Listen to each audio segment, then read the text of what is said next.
look at the announcements in case the states are not able to meet those other terms and conditions. So actually at this point in time, it's additional 0.5%, ma'am.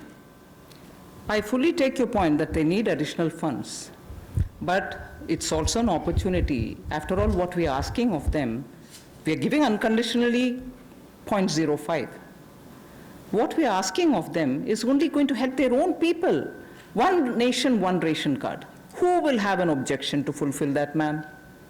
And at a district block level, if there are steps to be taken for small units, which are all, having compliance problems, we call it grandiose ease of doing business. But they are going to help their own citizens who are at the block level trying to do some business.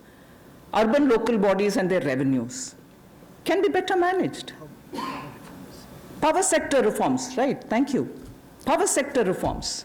You saw the way infusion of capital is happening? 90,000 crores is given for nothing, is it? No. We want unbroken supply of energy, electricity.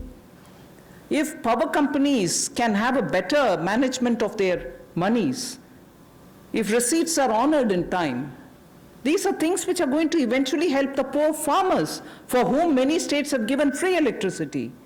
After all, we don't want that to be disrupted. So we are not even getting into the way of doing, we want you to do this way. No, these are commonly accepted beneficial steps for the poorest of the poor.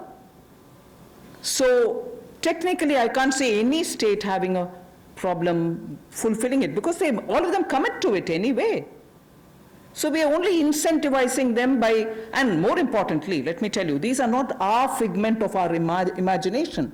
Many of the recommendations of committees, Somanathan will correct me, Finance Commission has also told, please can the states be told to carry forward reforms. So these are not impossible steps that we are asking, very realistic, very practical to help the common people.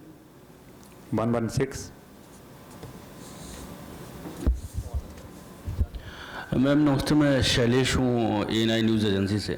Ma'am एक जो भी आपने कांग्रेस के बारे में बात करी है तो उसमें मैंने बात नहीं की है, मैंने मुझसे पूछा सवाल पे जो जवाब दिया आपने तो पार्टी से बाहर आ जाइएगा, please ask your question for the panel. मैं ये आपसे पूछना चाहता हूँ कि जब स्टेट्स, सेंट्रल गवर्नमेंट्स, एनजीओज और सारी इंडस्ट्री जो है माइग्रेंट्स की मदद करने के लिए आगे आ रही है, तो विपक्षियों को क्यों नहीं साथ लेके चला जाता कि ऐसे मौके पर उनको भी साथ लेकर माइग्रेंट्स की जो सबसे बड़ी प्रॉब्लम है अभी जो अपने स्टेट में